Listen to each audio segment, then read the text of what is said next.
don't know if many of you heard, but there's this little band called Panic at the Disco, and they really haven't been around lately. Why is that, you may ask? Well, let me start from the beginning. So basically, there's this band, right? It's four people. It's this guy called what's his name? Brent Wilson. Oh, I'm just kidding. Brendan Urie, Ryan Ross, and Spencer Smith. Brent Wilson. I wish I was kidding about that, but no. It wasn't John Walker, it was this other guy called Brent Wilson, because you may be asking yourselves, who is Ryan Ross? If you have never heard of the band Panic at the Disco, you are 10 times more than likely to not know who Ryan Ross is, unfortunately. But that's not to say that he wasn't he's not dead, at least, no.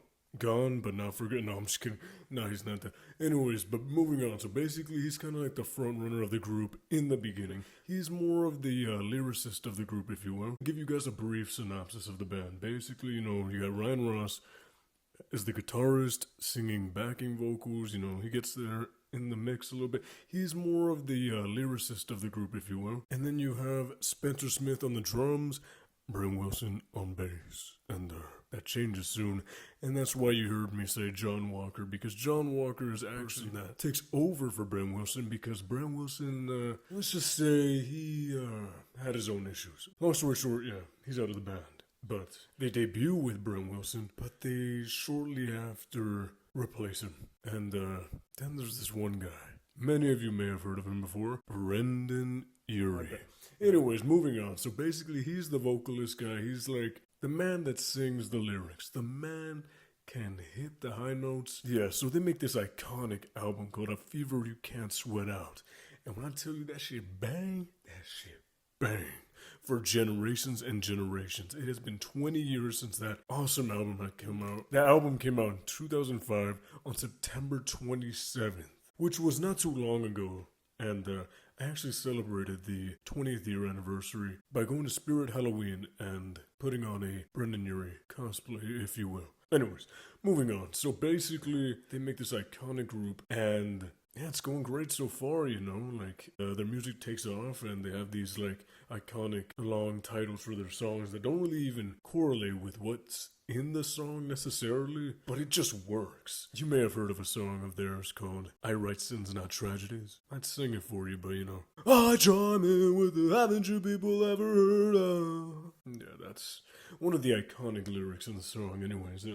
Look it up later if you will. The reason I'm bringing up Panic at the Disco is because I'm going to this little tiny indie festival. And if you can't tell already, I'm being sarcastic, of course. When we were young. Crazy. It's in Vegas, and it's coming up. And guess who's headlining the festival? That's right, you guessed it. It's Panic at the Disco. But you may be asking yourselves, didn't he just say Panic at the Disco is no longer?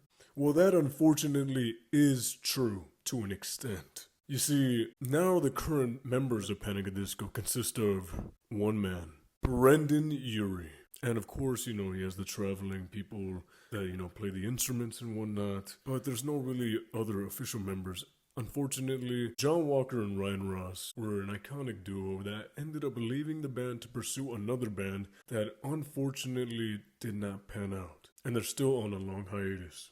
Still waiting for the return. And what is that band, you may ask? The Young Vanes, of course. Come on now. Anyways, so, they take off and they leave after they make a second album called Pretty Odd. And, that album was, I'm not gonna lie, I wasn't really a big fan of it at first, but, very big but.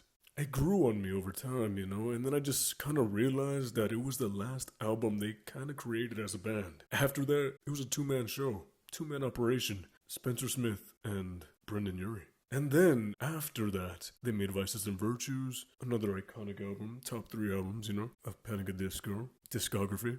See what I did there, disco, discography. Okay.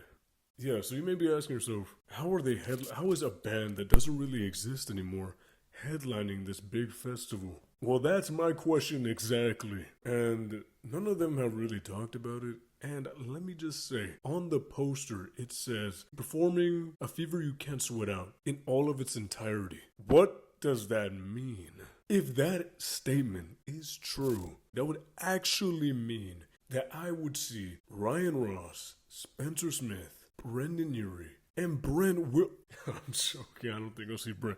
If I saw Brent Wilson up on that stage, that's crazy. I'm not gonna.